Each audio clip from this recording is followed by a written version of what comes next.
Well, good afternoon, guys. We have another unit here that was very low in power. On this one, guys, turbos were saturated in oil. We know that. We checked it a few days back, so we knew it was coming. So I'm gonna go ahead and I'm gonna clean out the tubing, and I'm gonna remove that intercooler for that turbo, and I'm gonna go ahead and clean the insides. It's probably saturated in oil. That is going to give us a slow boost also, so might as well just get it clean right now.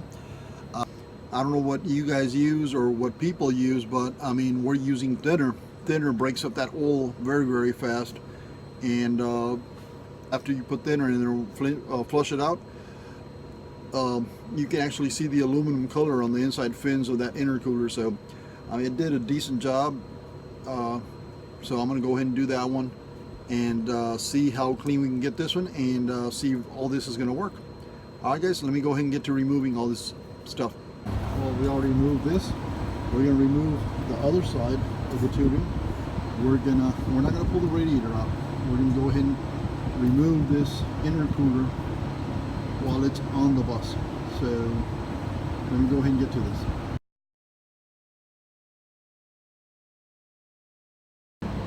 Well guys, as you can see, turbo saturated in oil.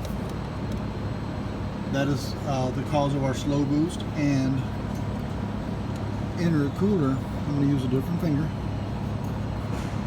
oil in there too. So basically, if we clean out that turbo and not the intercooler, this thing is not going to boost up the way it's supposed to, so we have to do both. Like I said, I'm going to go ahead and do this one. I'm not going to remove the radiator.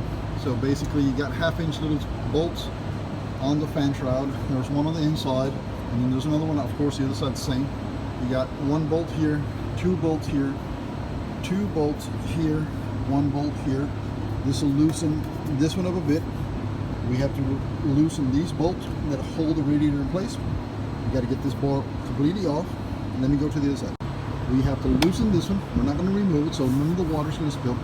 Loosen all three bolts on the side, 2 nuts on top, 2 bolts on the bottom.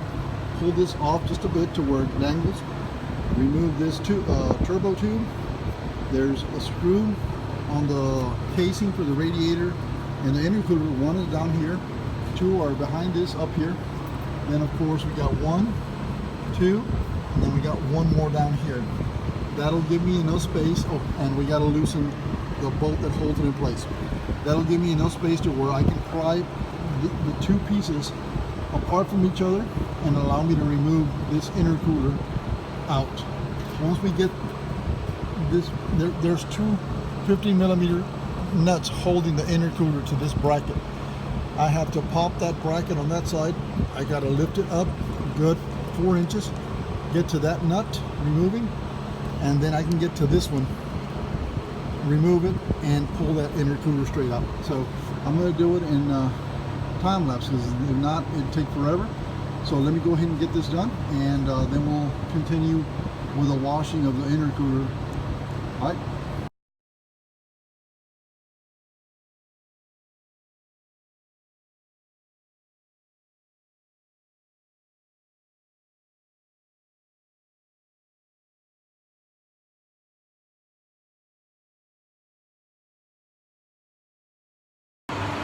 Okay guys, we got the right side, the entrance side, so let's go ahead and move over to the other side.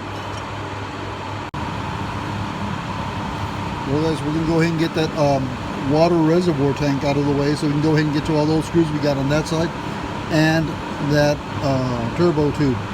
Alright guys.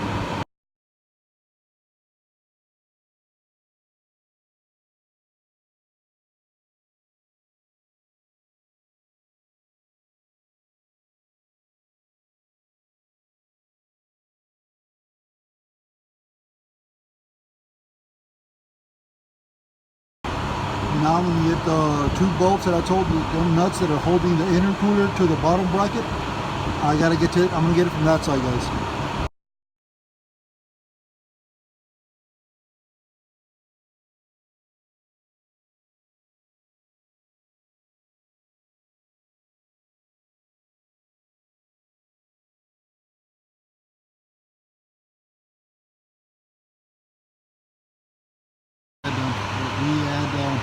roughly like a gallon and a half thinner.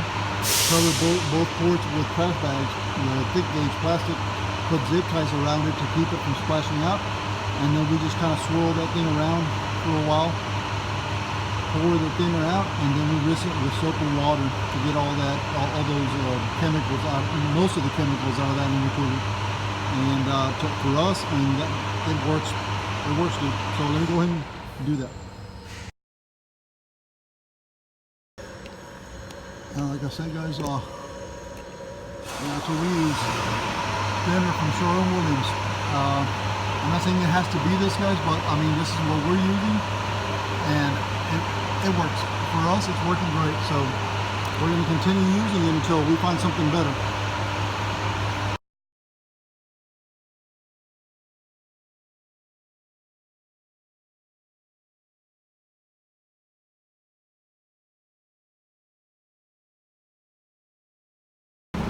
I just want you to see, I want you guys to see the color of the thinner that comes out of that.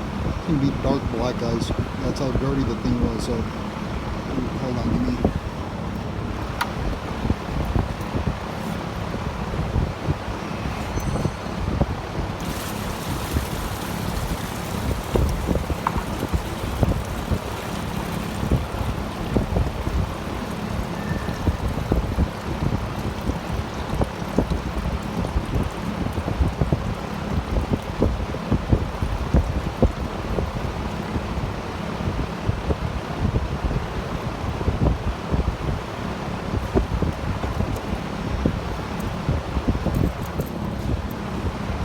Give it a second rinse real quick, and I'm going to pour it out and let you see that again.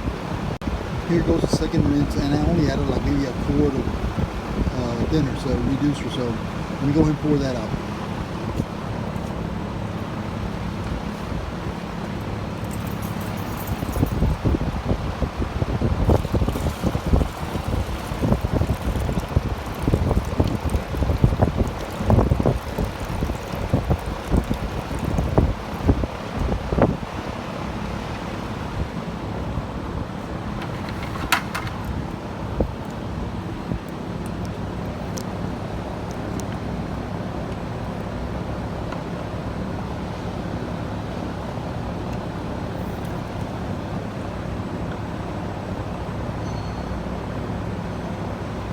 Well, guys, I guess I'm going to ask you guys, what do you think?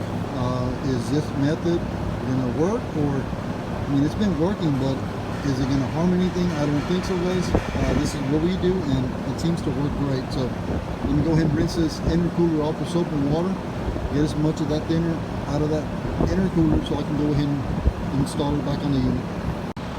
Well, guys, let's go ahead and get that charger cooler back in place and bolt it up.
Well, guys, that's going to be it for today, guys.